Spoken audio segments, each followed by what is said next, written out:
elecciones. Contrario a la lectura, me parece que hace el proyecto de estos artículos 530, 531 y 532, estimo que debemos hacer una lectura efectivamente sistemática, no sesgada, no aislada de toda la normatividad sobre el tema, y eso implica analizar otros artículos de la ley general, como son el 81, el 84, el 288, el 289, el 295, el 490. Hoy yo no puedo admitir que se diga que el proyecto tiene una lectura sesgada de los artículos que se aplican, ni que se ignora la aplicación de la ley electoral, violando la certeza y la integridad. Creo que no, creo que tenemos una lectura diferente y una interpretación distinta, y eso es lo que pasa, no un dolo o una lectura sesgada, como se dijo. ¿A cuál es la democracia que nosotros sí le damos valor? La de este año, la de tal periodo, la de otro periodo, pues falta ver a quién le preguntamos, ¿no? A actores políticos, a propios partidos, a los gobiernos. Aquí ni somos oposición ni somos gobierno. Somos impartidores de justicia de última instancia. Lo reitero porque últimamente ha habido necesidad también de estarlo reiterando. No coincido con que especulemos en que va a ser terrible lo que viene. No coincido también en que traigamos aquí el fraude, el fantasma del fraude que no ha sido olvidado. Me parece delicado traer aquí ese tema. Y también creo que esta visión catastrófica al Tribunal Electoral ponerla.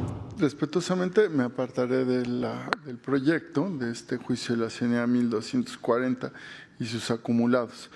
Ciertamente el modelo aprobado por el Consejo General del INE de casilla seccional y casilla seccional única para este proceso electoral extraordinario 2024-2025 responde a recursos escasos y a una optimización del presupuesto. Ahora bien, como tal, tener una casilla seccional y una casilla seccional única no es el problema jurídico, en mi opinión, relevante, y además poco se podría hacer, considerando que en efecto hay recursos presupuestales que restringen otro diseño, ¿no? Sin embargo, aquí lo que se cuestiona es, para mí, la implementación de ese modelo único y las características con el cual el INE ha definido cómo se va a llevar a cabo el cómputo de los votos y otra serie de elementos que son relevantes en este modelo, y de hecho quienes impugnan distintas candidaturas al proceso judicial advierten, primero, que argumentan la ilegalidad de dejar la función del escrutinio y cómputo de votos a los consejos distritales en lugar de las mesas directivas de casillas y por lo tanto que ese cómputo se lleve a cabo por la ciudadanía, que es el día de la jornada, funge como funcionariado de casilla. Y señalan que este modelo de cómputo distrital, exclusivamente de cómputo distrital y no ciudadano, es contrario a lo establecido en el artículo 530 de la ley electoral. Y otro agravio es un indebido tratamiento de las boletas sobrantes al no ejecutar su inutilización conforme a lo establecido expresamente en la ley electoral y en el reglamento de elecciones del INE. 3, acusan de falta de certeza por la instalación de una urna única. Urna única, por cierto, para la elección judicial federal y las locales concurrentes. Y 4, la omisión del acuerdo de garantizar el derecho de las candidaturas a tener representantes en casillas y en consejos distritales. En el proyecto se propone confirmar el acuerdo y desestiman los agravios por diferentes razones. Sintetizo. Sobre el escrutinio y cómputo de votos, se considera que en el artículo 41 constitucional se prevé que el tema está regulado en la ley sustantiva y que el modelo no prevé explícitamente que se aplique en la norma general. y de hecho se afirma que el modelo legal es el de cómputo en distritos. Sobre las boletas sobrantes, se estima que ello es válido y acorde al modelo de casilla seccional para facilitar las labores de la jornada. Y sobre la única, el proyecto establece que no afecta a la votación y que es acorde con el modelo implementado por el INE. Y sobre los representantes de las candidaturas, se considera que no se prevé su implementación en la ley y que la participación de los poderes de la Unión debe limitarse a la postulación de candidaturas para no afectar la equidad. Yo me voy a separar de las consideraciones que sustentan estas conclusiones que sinteticé, pues estimo que el que haya una normativa sobre las elecciones judiciales no implica ignorar la regulación de la ley electoral, general y de instituciones y procedimientos electorales que plantea condiciones de certeza, de transparencia y de integridad para los procesos electorales en general. Y mi postura asume como premisa que las reglas generales de los procesos electorales son aplicables al proceso electoral de personas juzgadoras, a menos que exista una regulación específica y diferente sobre el tema. Esto es conforme, en primer lugar, a la misma ley. La LEGIPE, en el artículo 496, prevé que en el caso de que no haya disposiciones expresas sobre un tema en dicha ley, se aplica lo dispuesto para los procesos electorales. Y en el artículo 530, que establece el cómputo en casilla, se hace referencia al capítulo respectivo de los procesos ordinarios electorales. En segundo lugar, con el artículo 8º transitorio del decreto de la reforma constitucional, se prevé la aplicación de la normativa que no se contraponga al decreto. Y en tercer lugar, con el numeral segundo del artículo 1 de la LEGIPE, que refiere el alcance de esta ley respecto a las elecciones de los 3 poderes de la Unión y de los procesos electorales a nivel federal y local.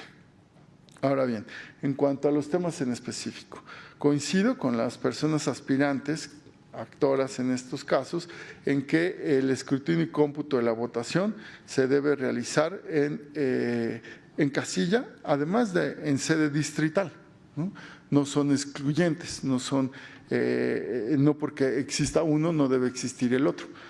Me parece que el artículo 530 de la LEGIPE en efecto establece que hay un cómputo en casilla, como el 531 establece que hay un cómputo en el distrito, como sucede en cualquier elección.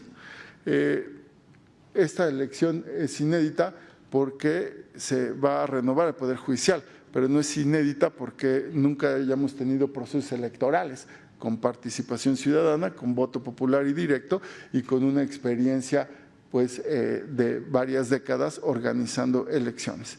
Contrario a la lectura, me parece que hace el proyecto de estos artículos 530, 531 y 532, estimo que debemos hacer una lectura efectivamente sistemática, no sesgada, no aislada de toda la normatividad sobre el tema, y eso implica analizar otros artículos de la ley general, como son el 81, el 84, el 288, el 289, el 295, el 498, el 513, todo esto en conjunto con los artículos 530, 531 y 532.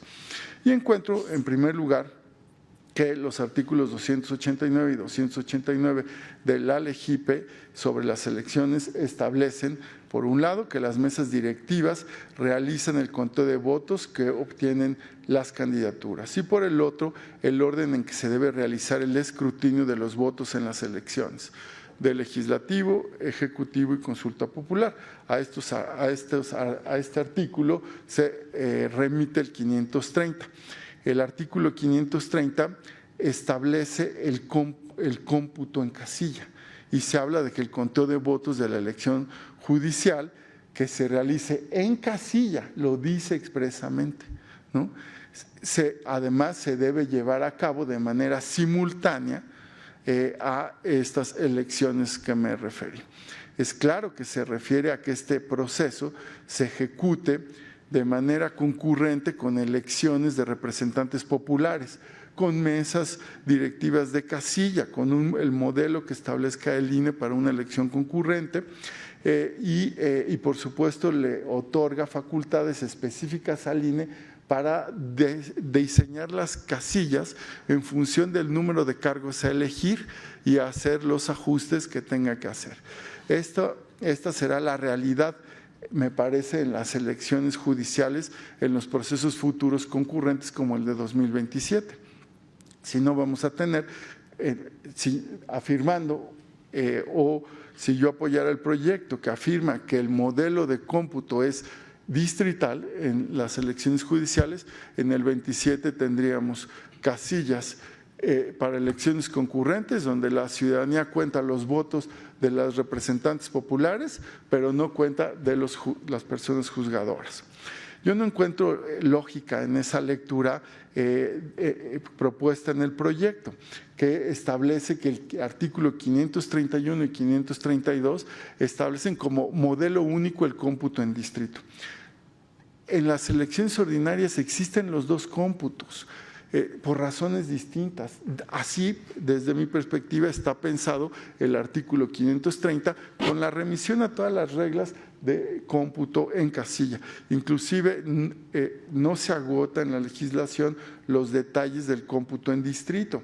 Se faculta al INE para regularlo, pero también se prevé aplicar otras normas de la LEGIPE.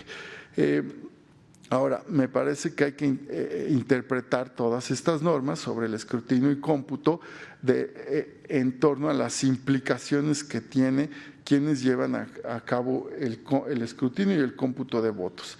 Si lo hacen los consejos distritales, implicaría que las mesas directivas se enfoquen primero en contar y clasificar las boletas del proceso judicial, que sacarán de una única y no van a contabilizar toda la elección o cada elección.